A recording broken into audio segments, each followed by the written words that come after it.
Elena Reyes took a deep breath as she stood at the bottom of the wide stone steps leading up to the Westlake County Courthouse. The morning sun glinted off the building's tall windows, making the whole place shine like something out of a dream. She gripped her worn leather briefcase tighter, feeling the rough patches where the material had started to crack. Inside were her carefully organized notes and documents, each one placed just so in color-coded folders. People streamed past her, moving with the confident stride of those who belonged, men and women in crisp suits carrying sleek leather bags, their shoes clicking importantly on the pavement. Elena glanced down at her own simple dress, clean and pressed but clearly not expensive, and her practical flat shoes that had walked many miles. She had chosen her best outfit, but standing here now she felt every bit the outsider. Just another day, she whispered to herself, a little habit she'd picked up from her mother. One foot in front of the other.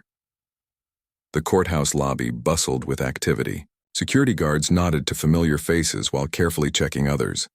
Lawyers huddled in small groups, their voices a constant hum of legal terms and courthouse gossip.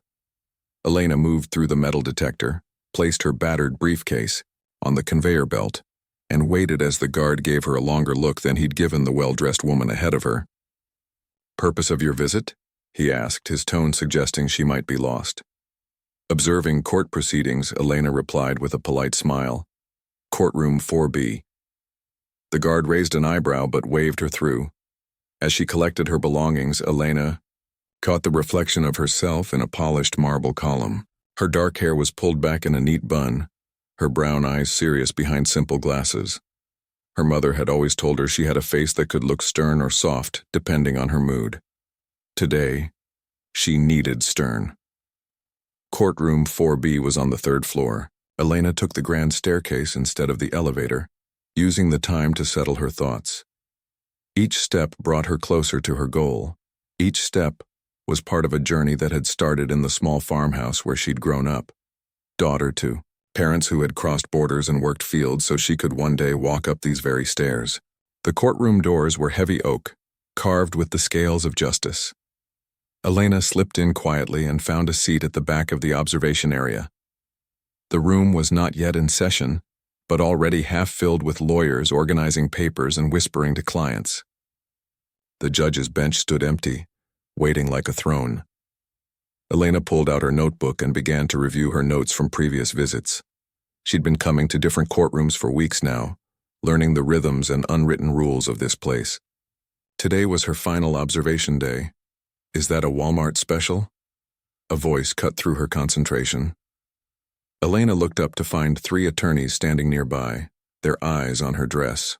The one who had spoken, a tall woman with perfectly highlighted hair, smirked at her friends. "I think Target, actually," another replied with a stage whisper. "Sale rack end of season." They laughed, not bothering to lower their voices. Elena kept her face neutral, though she felt heat rising in her cheeks.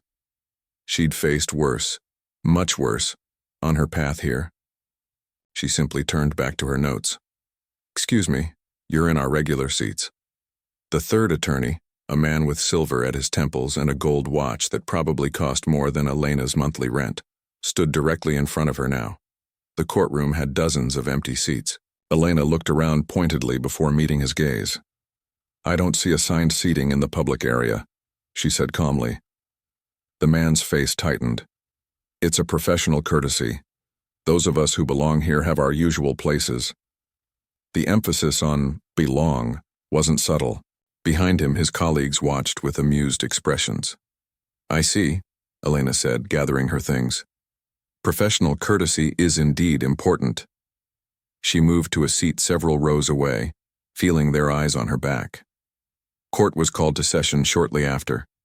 Judge Williams entered, a stern-faced older man known for his impatience with unprepared attorneys.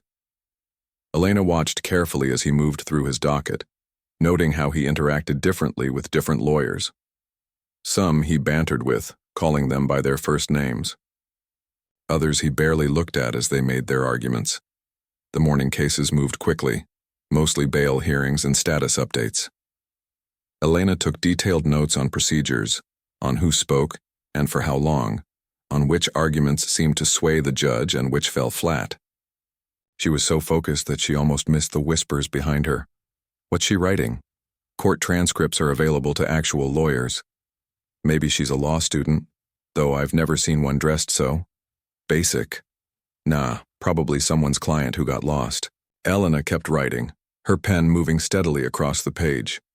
She had learned long ago to tune out such voices. Growing up as the only daughter of farm workers in a small town, she'd heard plenty of comments about where she belonged and what she could achieve. Those voices had followed her to college, then to law school and into her career. They had never stopped her. During a brief recess, Elena stepped out to use the restroom. When she returned, her notepad had been moved. Nothing was missing, but someone had clearly looked through her things. A small violation meant to unsettle her. She simply straightened her papers and continued her observations. The afternoon session brought a more complex case, a property dispute between a development company and a family-owned business. Elena listened with particular interest as the arguments unfolded. The family's attorney seemed nervous, fumbling with citations and losing his train of thought. The developer's legal team, a polished trio from a well-known firm, presented their case with smooth confidence. When Judge Williams began questioning the family's attorney, his tone grew increasingly irritated. The lawyer struggled to answer directly, his arguments becoming more scattered. Elena found herself leaning forward, her hand itching to raise. As points of precedent and procedure came to mind, cases she had studied, arguments she had crafted in similar situations. Your Honor, the developer's lead attorney said with practiced concern, perhaps we could save the court's valuable time. It seems clear that opposing counsel is not fully prepared to address these questions today. Judge Williams nodded, his expression sour. I'm inclined to agree. Counsel, do you need a continuance to better prepare your arguments? The family's attorney looked defeated. Yes, Your Honor. A continuance would be helpful. The judge sighed. Fine. 2 weeks. But I expect better preparation next time. As the parties gathered their materials, Elena overheard the developer's attorneys laughing quietly among themselves. Like taking candy from a baby, one said. That family should have hired actual representation instead of their cousin with a law degree from a mail-order school. Elena's jaw tightened. She had seen this pattern repeatedly in her observations, the subtle and not-so-subtle advantages given to those who looked and sounded right, who went to the right schools, who moved in the right circles. The justice system was supposed to be blind, but often it saw very clearly who was who. At the end of the day, as the courtroom emptied, Elena remained in her seat finishing her notes. The group of attorneys who had mocked her earlier passed by on their way out. Still here? The woman with highlighted hair asked. The cleaning crew doesn't come in until after hours, though you might qualify for early access. Her friends chuckled. Elena looked up and smiled slightly. Thank you for your concern. I'm just finishing up. The woman paused, perhaps thrown by Elena's calm response.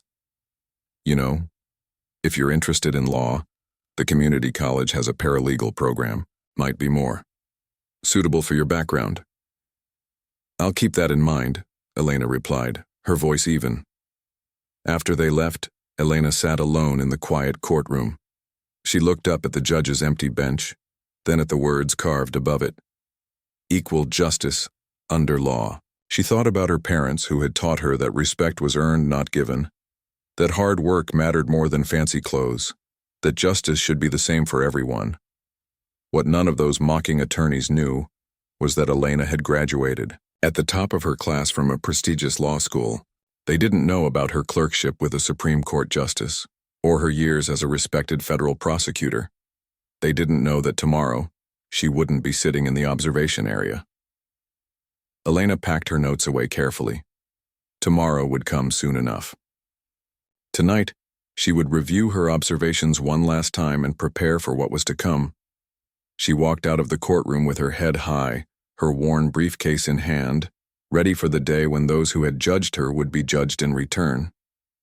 For the next 3 weeks, Elena Reyes continued her quiet observations at the Westlake County Courthouse. Each morning, she would arrive dressed in her simple clothes, carrying her worn briefcase, and take her place in whichever courtroom was hearing cases that interested her. And each morning she would weather the looks, the whispers, and sometimes the outright comments. "She's back again," a clerk would mutter. "Does she have nothing better to do?" An attorney would wonder aloud. "Maybe she's writing one of those true crime books," another would suggest with a laugh. Elena let the comments wash over her like rain on a window. She had spent her life being underestimated, first as the daughter of farm workers in a town where such families were seen but not heard, then as the scholarship student at an elite university where wealth and connections mattered as much as grades, and later as a young prosecutor facing defense attorneys 3 times her age. Being invisible had its advantages. People spoke freely around those they didn't consider important. Today she sat in courtroom 3A, where Judge Preston was hearing a case involving a young man caught stealing food from a grocery store. The defendant stood with his public defender, a harried-looking woman juggling 3 other cases that same morning. "Your Honor," the public defender began, "my client has no prior record. He took the food to feed his younger siblings when their mother was hospitalized." Judge Preston barely looked up from his papers. "The facts of the case are not in dispute. The defendant was caught on camera taking items without paying. The law is clear. But, Your Honor, there are mitigating circumstances. Ms. Chen, I have 17 more cases to hear today. Save your bleeding heart for someone with time to listen. Guilty. 30 days in community service." The gavel came down before the public defender could respond.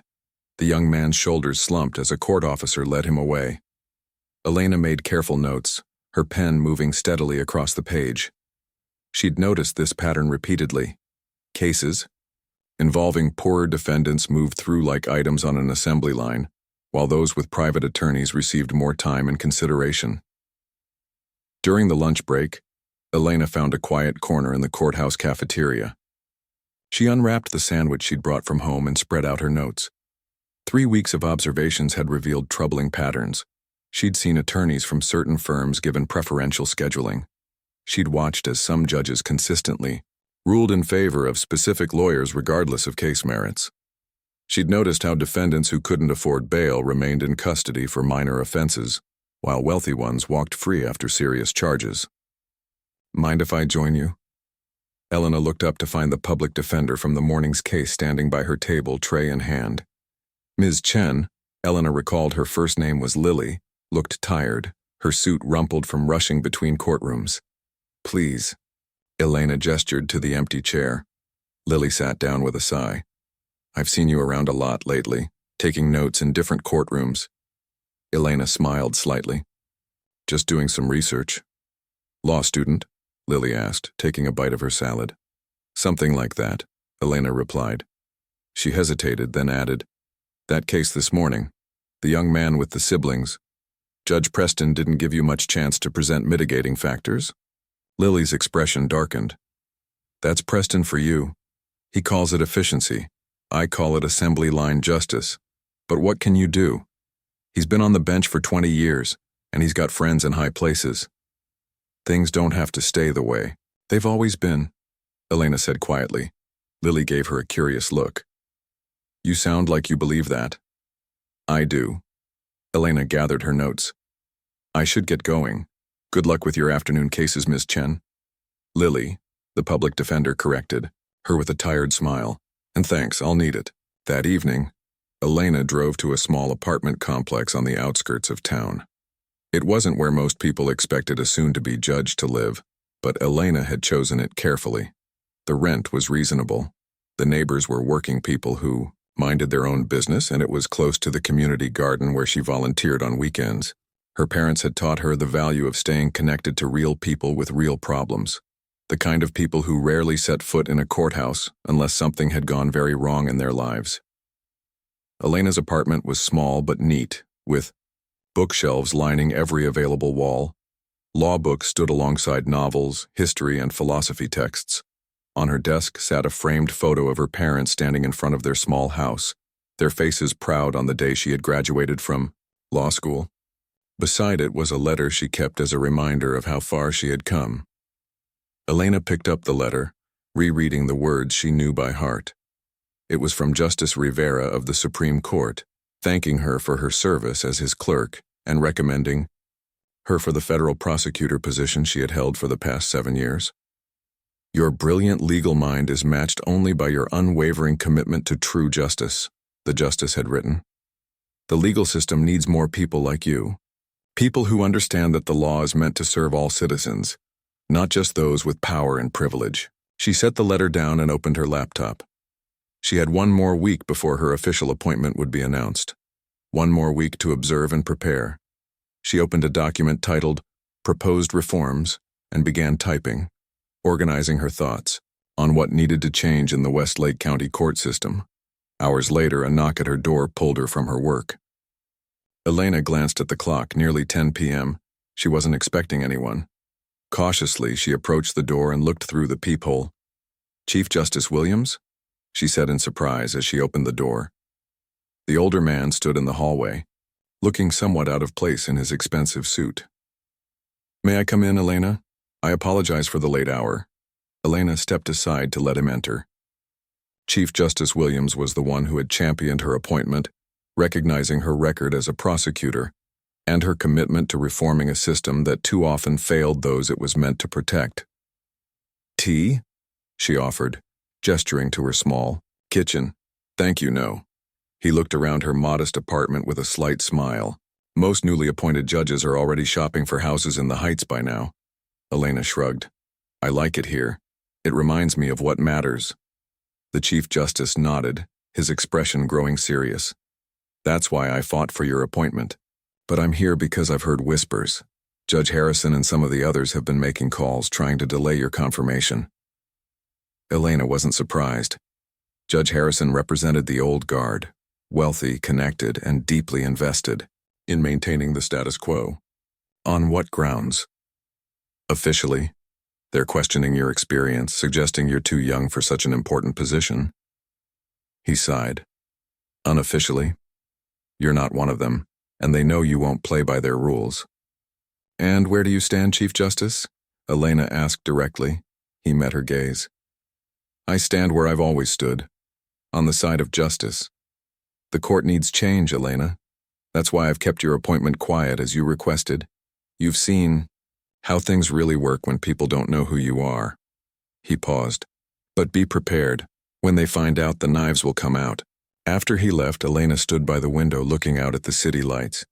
She thought about all she had seen in her weeks of observation, the good and the bad, the fair judges and the biased ones, the devoted public defenders and the cynical prosecutors going through the motions. She thought about Lily Chen, trying to help her clients in a system stacked against them. She thought about the young man sentenced to jail for stealing food for his siblings. The legal system was supposed to be a place where everyone stood equal before the law. Too often, it failed to live up to that promise. But starting next week, Elena would have the power to begin changing that, at least in her courtroom. Her phone pinged with a message. It was from her old mentor, Judge Rosario, who had guided her through law school. "Ready for the big reveal? Remember what I taught you. Change doesn't come from making speeches. It comes from making decisions, day after day, that bend the arc toward justice." Elena smiled and replied, "Ready. They won't know what hit them." She returned to her desk and her list of proposed reforms. She would start small, consistent bail guidelines that didn't punish poverty, equal time allocations for all attorneys, regardless of which firm they worked for, a rotation system for public defenders to prevent burnout. Small changes that would add up. And she would watch and document everything, building a case for larger reforms down the road. Elena knew the path ahead would not be easy. The Harrisons of the world would fight her at every turn, would try to isolate her, would label her an outsider, a radical, a threat to tradition. They would use her youth, her background, her gender against her. They would whisper that she didn't belong, but they would be wrong. Elena Reyes belonged anywhere justice needed to be done. And starting Monday, that place would be the judges' bench in courtroom 4B of the Westlake County Courthouse. She closed her laptop and went to her closet, where a garment bag hung containing her new judge's robes. She ran her fingers over the black fabric, thinking of all it represented, not just authority but responsibility. Not just power, but purpose. One foot in front of the other, she whispered to herself, echoing her mother's words. Tomorrow would bring another day of observations, but Monday would bring the beginning of change. Monday morning arrived with a sky full of promise, clear blue with just a few clouds drifting lazily above the Westlake County Courthouse. The usual crowd streamed up the steps, attorneys checking, watches, clerks hurrying with coffee in hand, people with court dates looking nervous in their best clothes. Among them walked Elena Reyes, but today was different. Today, she wore a tailored navy suit, not flashy or expensive looking, but well cut and professional. Her hair was styled in the same simple bun she always wore, but she had added a pair of pearl earrings that had belonged to her grandmother. Her worn briefcase was gone, replaced by a new leather portfolio, a gift from her parents when they heard about her appointment. As Elena walked through the courthouse doors, she felt a flutter of nerves in her stomach. For weeks, she had been invisible here. Today, everything would change. The security guard who usually gave her the once-over did a double take. "Good morning, ma'am," he said, his tone more respectful than usual as he took in her changed appearance. "Good morning, Officer Diaz," Elena replied, using his name for the first time. His eyebrows rose in surprise. She made her way to the third floor, not to the observation area, but to a door marked Judge's Chambers. A clerk waited for her there, Ms. Reynolds, a woman in her 50s who had worked at the courthouse for over 20 years. "Judge Reyes," Ms. Reynolds greeted her with a warm smile. "I've been looking forward to meeting you. Chief Justice Williams speaks very highly of you." "Thank you, Ms. Reynolds. I'm looking forward to working with you." Elena followed the clerk into a spacious office with a heavy wooden desk, bookshelves, and large windows overlooking the courthouse square. "This is your chambers," Ms. Reynolds explained.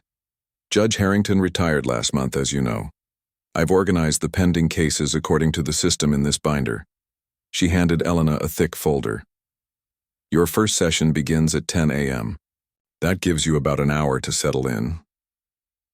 After the clerk left, Elena walked slowly around the room, taking it all in.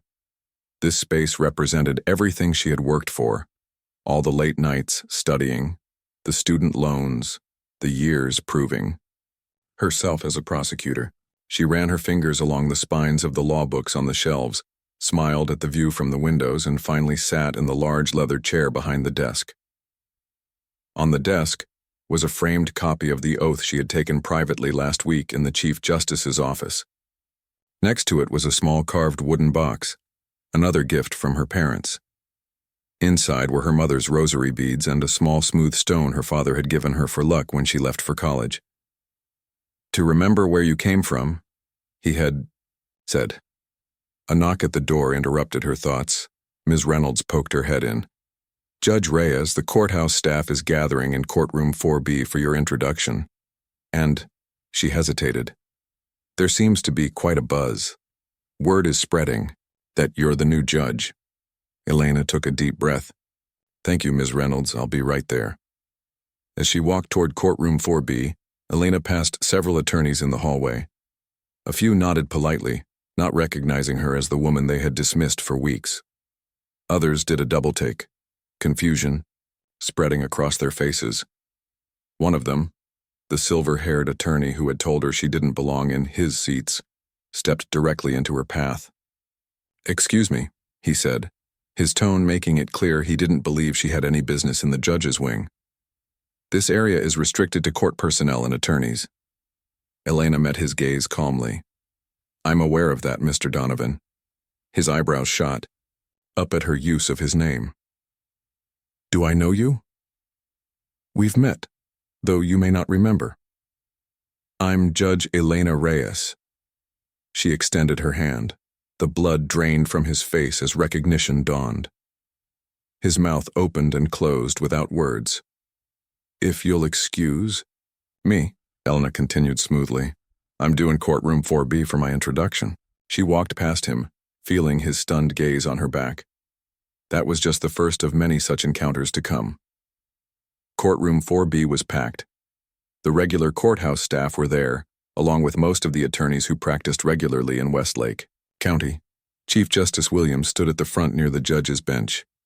Conversation hummed through the room, rumors and questions flying. I heard the new judge is from the Attorney General's office. No, I heard it's Judge Harrison's nephew. They say it's someone from a big firm in the city. Elena slipped in through the side door near the bench. A few people noticed her and fell silent, nudging their neighbors. Like a wave, the quiet spread across the room until only confused whispers remained. Chief Justice Williams stepped forward. Ladies and gentlemen, thank you for gathering this morning. As you know, Judge Harrington's retirement left an important vacancy in our court. After an extensive search and review process, I am pleased to introduce our newest addition to the Westlake County bench. He gestured toward Elena. Judge Elena Reyes comes to us with impressive credentials. She graduated summa cum laude from Harvard Law School, where she was editor of the Law Review. She served as clerk to Supreme Court Justice Rivera, and for the past 7 years has been a federal prosecutor with a remarkable 94% conviction rate on complex cases. Her work on the Rivera corruption case earned her national recognition in the legal community. Elena watched as shock registered on face after face. She saw the woman with highlighted hair, Ms. Grant, whisper frantically to her friends. She saw Judge Harrison red-faced and frowning. And she saw Lily Chen, the public defender, breaking into a wide, delighted smile as understanding dawned. Please, join me in welcoming Judge Reyes to our court family, the Chief Justice concluded. The applause that followed was uneven, enthusiastic from some, stunned and perfunctory from others. Elena stepped forward. Thank you, Chief Justice Williams, and thank you all for this welcome. Her voice was steady and clear. I'm honored to join this court and look forward to working with each of you in the pursuit of justice for our community. She paused, looking around the room, meeting the eyes of those who had mocked her, dismissed her, or simply failed to see her.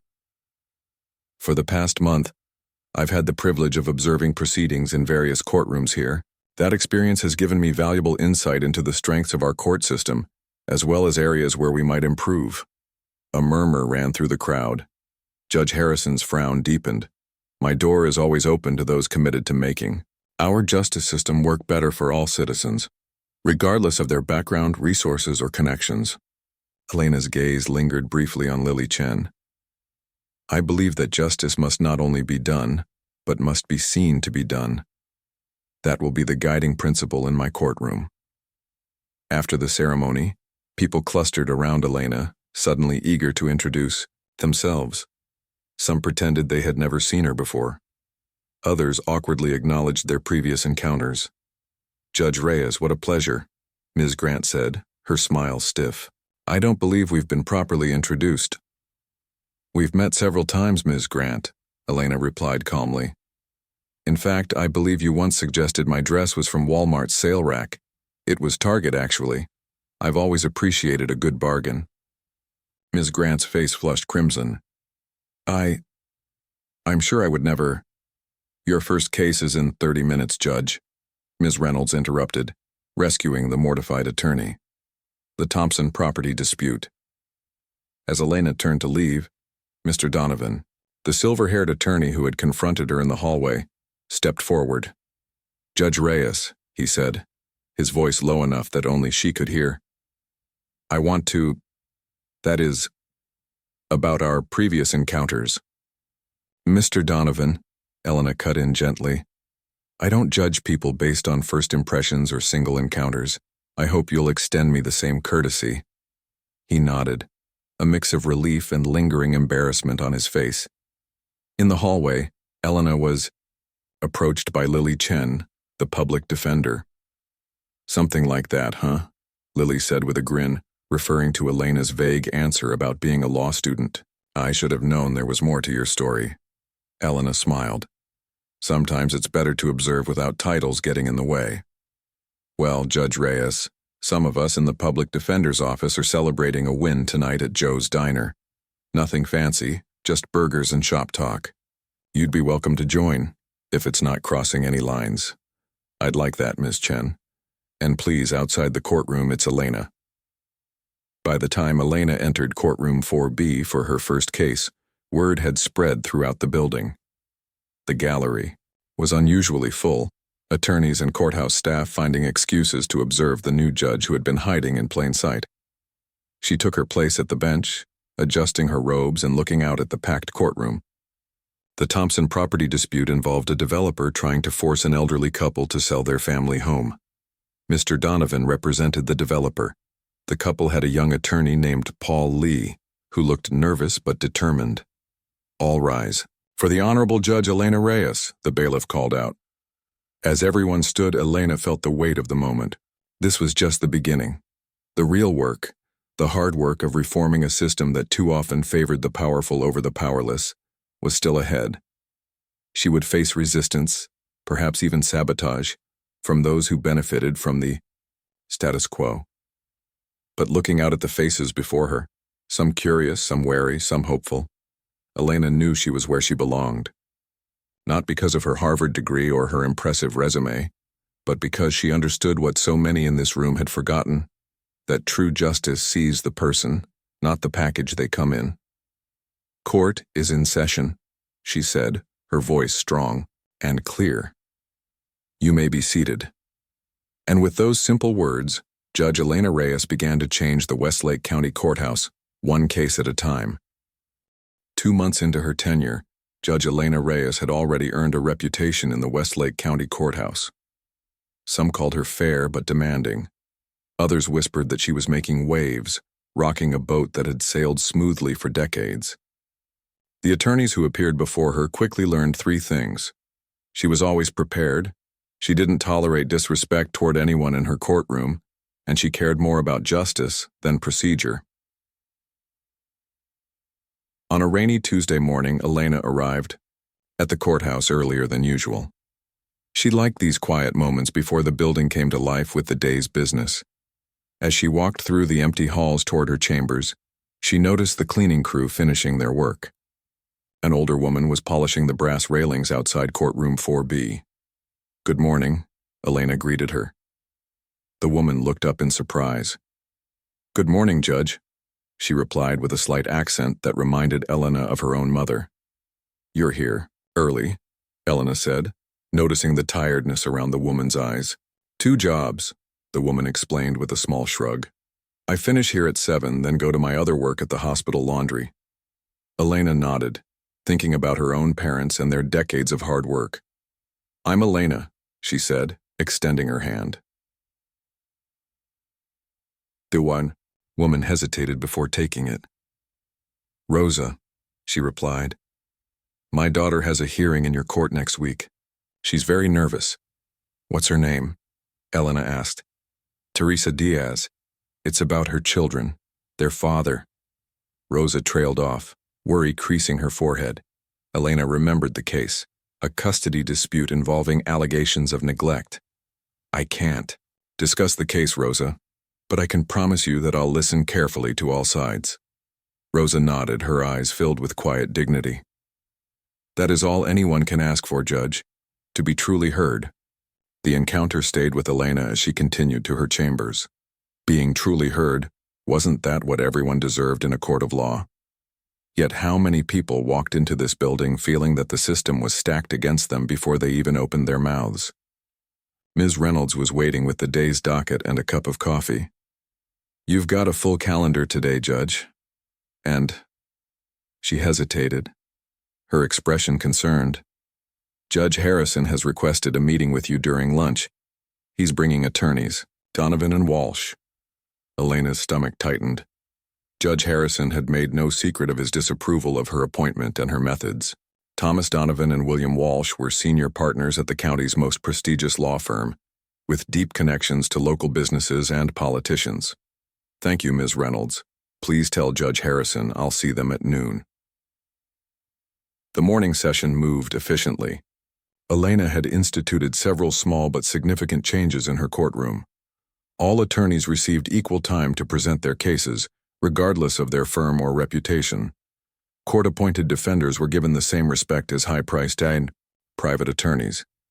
And when defendants appeared without legal representation, Elena took extra time to explain procedures and options clearly. These changes had not gone unnoticed or unopposed. Several of the more established attorneys had complained to the Chief Justice about delays and unnecessary coddling of defendants. Judge Harrison had openly criticized her methods at a recent Bar Association dinner. At noon, Elena removed her robes and prepared for the meeting. She knew it wouldn't be pleasant, but she hadn't expected the ambush that awaited her. Judge Harrison, a heavy-set man with thinning gray hair and a perpetual frown, entered without knocking, followed by Donovan and Walsh. "Judge Reyes," Harrison began without preamble, "we need to discuss your approach to court management." Elena gestured to the chairs across from her desk. "Please, sit down, gentlemen." They remained standing. Walsh, tall and lean with cold eyes, placed a folder on her desk. "We've compiled a list of concerns from members of the bar. Your inexperience is causing significant disruption to established procedures." Elena didn't touch the folder. "I wasn't aware that efficiency took precedence over justice, Mr. Walsh." "Don't play word games," Judge Harrison snapped. "You're slowing down the docket with your social work approach. This is a court of law, not a therapy session." "I'm ensuring that everyone who enters my courtroom understands their rights in the proceedings," Elena replied evenly. "That's not social work, it's due process." Donovan stepped forward, his manner more diplomatic. "Judge Reyes, we all appreciate your enthusiasm, but you're young and new to the bench. There are traditions and understandings that make this court function smoothly." "Understandings?" Elena raised an eyebrow. "Like how certain law firms get preferential scheduling, or how bail is set higher for defendants from the East Side? Those kinds of understandings, Mr. Donovan." His face reddened. "You're making accusations without basis." "I spent weeks observing before I took the bench. I have detailed notes on exactly how things worked. Would you like me to share them with the State Bar Association?" Elena's voice remained calm, but her eyes were steel. Judge Harrison's frown deepened. "You're making enemies, Reyes. Powerful ones. I didn't take this position to make friends, Judge Harrison. I took it to uphold the law, equally for everyone." Walsh's cold eyes narrowed. "The Chief Justice may have championed you, but he's retiring next year. The political winds can change quickly." The threat was thinly veiled. Elena stood, signaling the end of the meeting. "Thank you for your concerns, gentlemen. I'll give them all the consideration they deserve." After they left, Elena sat quietly at her desk. She had expected resistance, but the directness of their opposition was troubling. These men had influence, with the Bar Association, with the county commissioners who controlled the court's budget, with the governor who would appoint the next Chief Justice. A knock at her door interrupted her thoughts. "Come in," she called.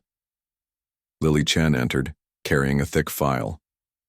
"Bad time?" she asked, noting Elena's expression.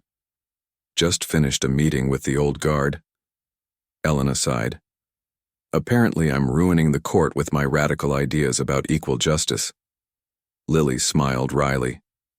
"How dare you treat public defenders like real lawyers? And explain legal terms to people without law degrees," Elena added with a small smile. "Unforgivable." Lily placed the file on Elena's desk.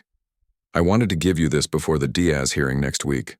The father's attorney submitted these financial records at the last minute, hoping we wouldn't have time to review them properly."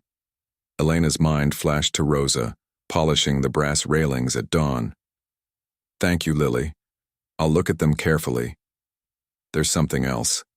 Lily hesitated. "People are talking about a case coming up, Reynolds Construction versus the city. It's a big contract dispute, and Reynolds is represented by Donovan's firm. Word is, they're expecting you to recuse yourself because of personal bias." Elena frowned. The Reynolds case involved allegations of bribery and contract fixing. If she stepped aside, it would go to Judge Harrison, who had a history of ruling in favor of Donovan's clients. "They're trying to push me out of any case that matters," Elena said quietly. "Pretty much," Lily agreed. "The public defender's office has your back for what it's worth, and some of the younger attorneys are watching what you're doing. Not everyone wants to keep playing by the old rules." After Lily left, Elena turned to the window, watching rain streak down the glass. She thought about Rosa and her daughter Teresa, about the young man who had stolen food for his siblings, about all the people who came to this building hoping for fairness and too often leaving disappointed. Change never came easily. Those who benefited from the status quo would fight to protect it, but Elena had not come this far to back down now. The afternoon session began with a case involving a young woman named Vanessa, arrested for trespassing when she'd been found sleeping in an empty building during a winter storm. The prosecutor, a new assistant district attorney named David Patel, presented the case dutifully but without enthusiasm. "The facts are not in dispute, Your Honor," he concluded. "The defendant was found in a building she had no right to enter." Elena turned to Vanessa's public defender. "And the defense? My client was seeking shelter during a dangerous weather event, Your Honor. The building was abandoned and she caused no damage. We ask for leniency given the circumstances." Elena looked at Vanessa, barely 20, thin and hollow-eyed. "Ms. Park, is there anything you'd like to tell the court?" Vanessa seemed surprised to be addressed directly. I lost my apartment when the rent went up. I was on a waiting list for the shelter, but they were full that night. It was so cold." Her voice trembled. Elena nodded, then turned to the prosecutor. "Mr. Patel, does the state really believe that prosecuting this young woman serves the public interest?" Patel shifted uncomfortably. "Your Honor, the law is clear about trespassing. The law also allows for prosecutorial discretion," Elena reminded him, "and judicial discretion." She turned back to Vanessa. "Ms. Park, are you currently employed?" "Yes, Your Honor. I work 2 part-time jobs. I'm staying with a friend until I can save enough for a security deposit." Elena made her decision. "I'm going to continue this case for 90 days. During that time, Ms. Park, you will check in weekly with the court liaison and continue your employment. If you maintain stable housing and have no further issues with the law, this case will be dismissed." She looked at the prosecutor. "Mr. Patel, I suggest the DA's office consider whether pursuing charges like these is the best use of taxpayer resources." As the day's session ended, Elena noticed Judge Harrison watching from the back of the courtroom, his expression thunderous. The battle lines were being drawn more clearly each day. That evening, Elena met Lily and several other public defenders at Joe's Diner, their regular Tuesday gathering. They sat in a corner booth, talking over burgers and fries about cases and courthouse politics. "Harrison and his cronies are planning something," said Miguel Torres, a veteran public defender. "They're too quiet lately. The Reynolds case," Lily suggested. "They want Elena off it because they know she won't play ball." "I won't recuse myself without valid grounds," Elena said firmly. "The case deserves a fair hearing." "Be careful," Miguel warned. "These people have destroyed careers over less." Elena nodded, taking his warning seriously. "I know, but what's the alternative? Step aside and let them continue bending the system to favor their friends and clients?" The conversation turned to other topics, but Elena remained thoughtful. On her drive home, she took a detour past the east side of town, the neighborhoods where many of the defendants in her courtroom lived, streets with run-down apartment buildings and boarded-up storefronts, children playing in parking lots, because the nearest park was too far to walk. This was why she had become a lawyer and then a judge. Not for power or prestige, but because the system needed people who saw the humanity in every person who entered a courtroom. People who remembered that justice wasn't just about following rules, but about serving the community, the whole community, not just those with money and connections. Back in her apartment, Elena looked at the framed photo of her parents and the letter from Justice Rivera. Then she turned to her desk and the Reynolds case file. If Judge Harrison and his allies wanted a fight, they would get one, but it would be fought on her terms, with meticulous preparation, strict adherence to the law, and an unwavering commitment to justice.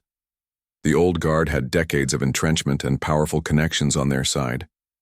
But Elena had something, perhaps more powerful, the growing support of those who believed the system could be better, and the knowledge that she was fighting for something larger than herself. She opened the file and began to read, preparing for the battle ahead. 6 months into her tenure as judge, Elena Reyes sat in her chambers reviewing the final documents for the Reynolds construction case. Tomorrow would be the first day of what promised to be a contentious trial. Reynolds Construction, owned by wealthy businessman Victor Reynolds, was suing the city over a rejected bid for a major downtown development project. The company claimed unfair treatment in the bidding process. The city countered that Reynolds had failed to meet environmental requirements and had attempted to influence officials improperly. What made the case particularly sensitive was that Reynolds Construction was represented by Donovan's firm, and Victor Reynolds himself was Judge Harrison's brother-in-law. Despite heavy pressure to recuse herself, Elena had found no valid legal reason to step aside. The case would be decided on its merits, not on connections. A knock at her door pulled her from her thoughts.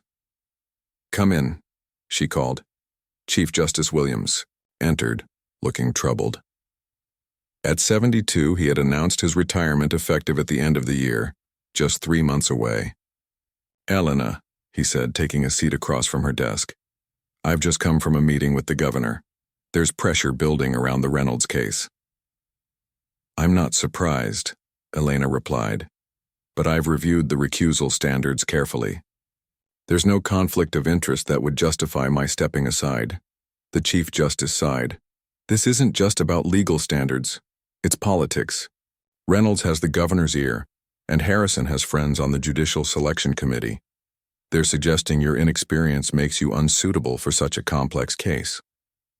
"With all due respect, Chief Justice, my inexperience only seems to be an issue when powerful interests are involved. No one questioned my qualifications in the Thompson property dispute or the Mercer corporate bankruptcy. Because you ruled in favor of the established firms in those cases," he pointed out. "I ruled according to the law and the evidence," Elena corrected him, "just as I'll do in this case." Chief Justice Williams studied her face. "They're preparing to make things difficult for you, Elena, not just in this case but afterward. There's talk of reassigning your cases, budget cuts for your staff, even an ethics investigation based on some manufactured complaint." Elena felt a chill. These weren't idle threats. The old guard was mobilizing against her, using their considerable influence to protect their interests. "What would you have me do?" she asked quietly. "Look the other way if there's evidence of corruption? Rule in favor of Reynolds regardless of the facts?" "Of course not," the Chief Justice replied quickly. "But perhaps a continuance? Delay the case until after my retirement. My successor might be better positioned to withstand the political pressure, or might be more willing to play along with the established powers." Elena thought, but didn't say. A delay would only kick the problem down the road, not solve it. "I appreciate your concern," she said carefully, "but I believe we must proceed as scheduled. The integrity of the court is at stake." After the Chief Justice left, Elena sat quietly, weighing her options. She had known this confrontation was coming from the day she took the bench. The only surprise was how quickly the opposition had organized against her. Her phone buzzed with a text from Lily Chen. "Heard about the pressure re Reynolds case. Public Defender's Office stands with you, so do a lot of others." Elena smiled slightly. She wasn't entirely without allies. Over the past months, her fair treatment of all parties had earned her the respect of many courthouse regulars, clerks, bailiffs, court reporters, and younger attorneys tired of the old system. The next morning, Elena arrived at the courthouse to find an unusual sight. A small group of people gathered on the steps holding handmade signs, "Equal Justice for All" and "Support Judge Reyes." Among them, she recognized Vanessa Park, the young woman she had helped in the trespassing case, and Rosa, the courthouse cleaner. Inside, the hallways buzzed with tension. Reporters from local papers hovered near courtroom 4B, which was already filling with spectators. The Reynolds case had become about much more than a construction contract. Elena changed into her robes and took a moment to center herself. On her desk was the small wooden box from her parents containing her mother's rosary beads and her father's lucky stone.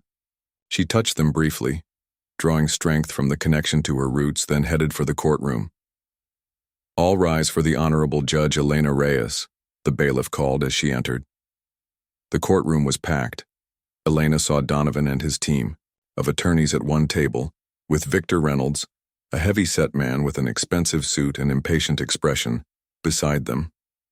At the other table sat the city's legal team, led by Andrea Patel, a sharp, no-nonsense attorney with a reputation for thoroughness.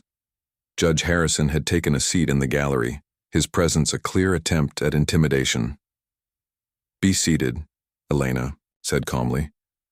"We are here for Reynolds Construction versus the City of Westlake, case number CV248761. Are both parties ready to proceed?" "Ready for the plaintiff, Your Honor," Donovan replied. "Ready for the defendant, Your Honor," Patel confirmed. "Very well. Mr. Donovan, you may present your opening statement." Donovan rose smoothly, buttoning his tailored jacket. "Your Honor, ladies and gentlemen, this case is fundamentally about fairness and government contracting." His opening was polished and persuasive, painting Reynolds Construction as a victim of arbitrary decision-making and suggesting the city had favored a competitor for improper reasons. Elena listened carefully, noting the gaps in his narrative. When Patel rose to present the city's side, her approach was more direct. This case is not about fairness, but about following the rules. Reynolds Construction failed to meet key environmental requirements in their bid. When notified of these deficiencies rather than addressing them properly, Mr. Reynolds attempted to circumvent the process through personal connections and, we will show, improper influence. The morning proceeded with initial witness testimony.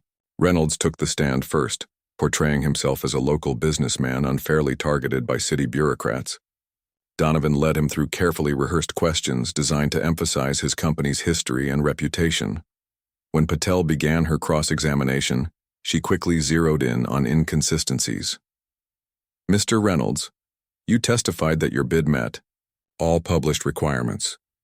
Yet city records show your proposal failed to include the mandatory environmental impact assessment. Can you explain that discrepancy?" Reynolds shifted uncomfortably. "Those assessments are just red tape. I've known Mayor Phillips for 20 years. He assured me we could work out the details after the bid was accepted." "So you admit you attempted to bypass the formal requirements through personal connections?" "Objection," Donovan interrupted. "Counsel is mischaracterizing the witness's testimony."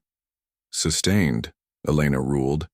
"Ms. Patel, please rephrase your question." "Mr. Reynolds, did Mayor Phillips give you any written assurance that your bid could proceed without the required environmental assessment?" "No, but did any city official provide documentation waiving that requirement?" "Not officially, but there were understandings." "What specific understandings, Mr. Reynolds?" As Patel continued her methodical questioning, Reynolds grew increasingly flustered. By lunchtime, his confident demeanor had crumbled under the weight of documented evidence showing multiple attempts to circumvent the bidding process. During the lunch break, Elena returned to her chambers to find Ms. Reynolds waiting with a concerned expression. "Judge, there's been a development. The clerk's office received this 20 minutes ago." She handed Elena a document. It was an emergency motion from Donovan requesting that Elena recuse herself, citing newly discovered evidence of bias. Attached was an affidavit from Judge Harrison, claiming he had overheard Elena expressing negative opinions about Reynolds at a social gathering. The claim was entirely fabricated. Elena had never discussed the case outside the courtroom, and certainly not with Harrison present. But it was a clever move, designed to force a delay while the recusal motion was considered. Elena read the document carefully, then looked up at her clerk. "Please inform the parties I'll address this motion when we reconvene." When court resumed, Elena addressed the motion immediately. "Mr. Donovan, I've reviewed your emergency motion for recusal. The allegations in Judge Harrison's affidavit are false. I have never discussed this case in any social setting. This appears to be a transparent attempt to delay these proceedings." Donovan rose, his expression carefully controlled. "Your Honor, with all due respect, Judge Harrison's sworn statement is contradicted by documented evidence," Elena interrupted. "My calendar shows I was conducting hearings during the supposed social gathering Judge Harrison describes. The court records will confirm this." Your motion is denied, Mr. Donovan. This case will proceed. The afternoon brought the city's key witness, a former Reynolds employee who testified about being instructed to omit environmental concerns from the bid documents and about attending meetings where Reynolds discussed using his relationship with Judge Harrison to handle any legal problems. By the time court adjourned for the day, the momentum had clearly shifted against Reynolds. Outside the courthouse, the group of supporters had grown, joined by several attorneys from the public defender's office and citizens who had been following the case in the local news. The trial continued for 3 more days. Donovan fought hard, challenging evidence and objecting frequently, but the city's case was methodically built and well documented. Judge Harrison stopped attending after the second day, his absence as notable as his presence had been. On the final day, Elena delivered her ruling. The courtroom was silent as she spoke. Having carefully considered the evidence and arguments presented, this court finds in favor of the defendant, the city of Westlake. The evidence clearly establishes that Reynolds Construction failed to meet mandatory requirements in the bidding process and that Mr. Reynolds attempted to circumvent these requirements through improper means. She continued, addressing specific legal points and evidence before concluding. This court takes no pleasure in finding that a respected local business engaged in such behavior. But the rule of law must apply equally to all, regardless of connections or influence.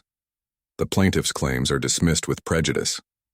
As Elena rose to leave the bench, she noticed Victor Reynolds's thunderous expression and Donovan's tight-lipped anger. She had made powerful enemies today, but she had upheld her oath. In the weeks that followed, the fallout from the Reynolds case rippled through the courthouse. Judge Harrison avoided Elena entirely. Donovan's firm filed an appeal, which legal experts predicted would fail given the strength of the evidence. And word spread about how the newest judge had stood firm against pressure that would have swayed many others. 6 months later, as Elena worked late in her chambers, a knock came at her door. Chief Justice Williams, now retired, entered, with a smile. "I heard the appeals court upheld your ruling in the Reynolds case," he said. "Unanimous decision." Elena nodded. "The evidence was clear. Clearer thanks to your careful handling of the case." He settled into a chair. "I came by to share some news. Judge Harrison announced his retirement today." Elena raised her eyebrows in surprise. "I hadn't heard. It seems the Ethics Committee has been quietly investigating some of his past rulings. Nothing official yet, but enough that he decided to step down rather than face scrutiny." The former Chief Justice smiled slightly. "And 3 more of your reform proposals were adopted by the Court Administration Committee yesterday." Elena felt a mixture of satisfaction and humility. "There's still a long way to go." "Yes, but the direction has changed. That's what matters." He rose to leave, then paused at the door. "You know, when I first championed your appointment, some people thought I was making a mistake. That you were too young, too idealistic, too different from the established judges. But I saw something in you that reminded me why I became a judge in the first place." After he left, Elena walked to the window. The courthouse square was quiet in the evening light. She thought about how much had changed in just 1 year, not just in the procedures and practices of the court, but in the culture. Young attorneys now approached her for mentoring. The public defender's office reported better outcomes for their clients. The court clerks had implemented her suggestion for simplified forms that helped people without lawyers navigate the system. And most importantly, people who entered her courtroom, regardless of their background or resources, knew they would be truly heard. Elena remembered Rosa polishing the brass railings that early morning, and her words, "That is all anyone can ask for, Judge, to be truly heard." In the end, that was what justice meant. Not just following the letter of the law, but seeing the humanity in each person who came seeking fairness.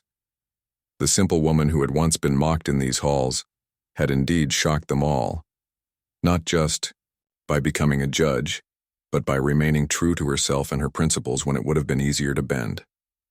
And in doing so, she had begun to change the very institution that had once dismissed her.